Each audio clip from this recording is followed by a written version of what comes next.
Oi, gente, tudo bem com vocês? Espera lá que eu tô vendo aqui no visorzinho que estamos tendo um enorme reflexo no óculos. Eu esqueci que isso não rola, então vamos sem. Esse é um vídeo com resenha, como eu prometi para vocês que começaria a trazer mais resenhas. Nesse de hoje nós vamos conversar sobre esse livro aqui que eu tive o prazer de ser convidada pelo seu autor, o Rodrigo Pazinato, para conversar, para ler e conversar com vocês, que ele se chama Deslaços de Família. Antes de começar a falar aqui desse livro, eu quero primeiro agradecer a vocês. Esse é o primeiro vídeo subindo no canal depois que alcançamos a meta de 30 mil inscritos, então muito obrigado, gente, por fazerem parte disso, por estarem comigo nessa caminhada, enfim.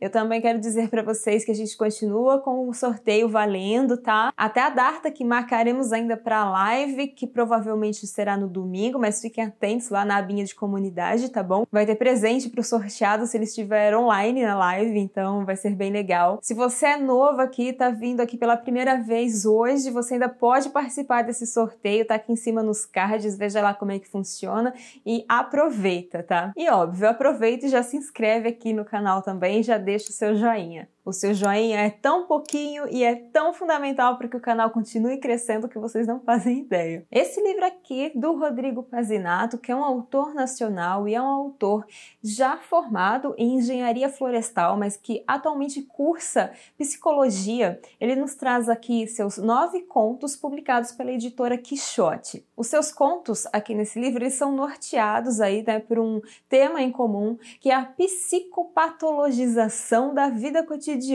Calma que eu já vou chegar lá e explicar para vocês o que é isso. O tema até parece um pouco complicado, mas vocês vão ver que é uma coisa que está bastante presente no nosso dia a dia. E só a nível de curiosidade, esse autor ele já ganhou um prêmio internacional, que foi o Special Tribute, e também ficou em primeiro lugar na categoria prosa no concurso Cartas a Tiradentes. Mas então, assim, falando leigamente, já que o autor aí é estudante de psicologia, ele vai falar aqui da psicopatologização. Será que a gente, leigo, vai entender o que ele está querendo dizer? Então, o que esse livro fala, do que ele fala? A psicopatologização, que palavra difícil, gente? Aí, de forma leiga, Vamos conversar assim de forma, que todos possamos entender.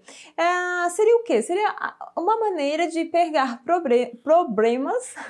Seria uma maneira de pegar problemas aí recorrentes da nossa sociedade, historicamente, culturalmente falando, problemas recorrentes da sociedade, e transformar isso em uma patologia, pegar problemas sociais e diagnosticar como uma doença, uma doença aí patológica, do ser humano. Mas esses contos aqui, eles estão ainda enredados em outro tema, que é no aspecto familiar. Eles acontecem dentro de um contexto familiar, aí, usando família como instituição, no caso, uma constituição histórica e cultural do que é família e o que esse conceito de família representa na sociedade. Essa psicopatologização, então, faz o quê? Ela transforma comportamentos e problemas inerentes da condição humana comum, em doenças, em patologias médicas mesmo. Isso acaba restringindo as possibilidades de produzir sentido em certos modos de sofrimento. E aqui nós temos contos que, ao mesmo tempo que são muito sutis, são muito profundos, com temas delicados. Cada conto tem o seu tema central e eles expõem, por exemplo, condições da própria infância, inerentes da infância, que são características da infância,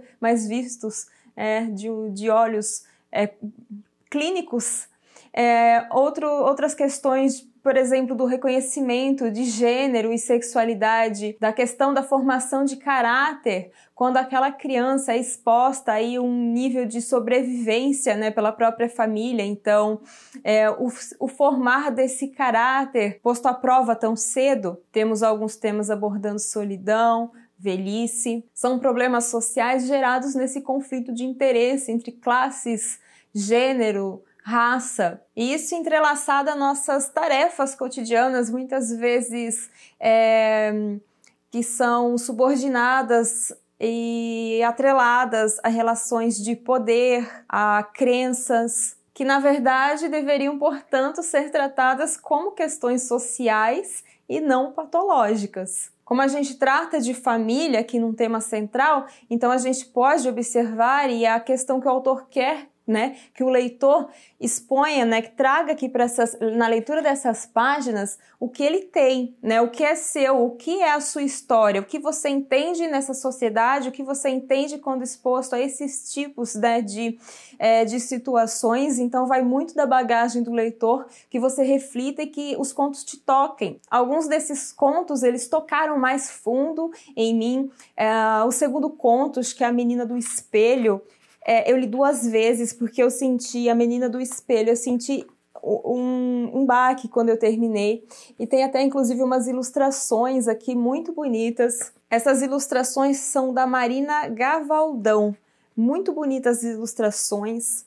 A gente tem alguns temas aqui, como transgressão, temos temas sobre o saber. Inclusive esse tema, ele traz uma fábula, né, que nos expõe as diferenças de saberes, né, que não existe um saber superior e um saber inferior. O que existe são diferenças de saberes, e existe aí classes dominantes que utilizam desses saberes para dominar, né? Então isso em forma de fábula aqui nesse pequeno conto, que é pequeno, mas é muito profundo ao mesmo tempo. As vantagens da raça num pedestal de privilégios foi o que eu captei desse conto, assim, alguns trechos são bastante reflexivos. E esses problemas sociais muitas vezes são pegos aí normalmente pela classe que detém esse privilégio, esse poder, é jogado aí, vamos dizer, num potinho de patologia. Isso é patológico, então vamos deixar a questão social de lado e vamos tratar isso como uma doença. E a gente pode fazer aquela ponte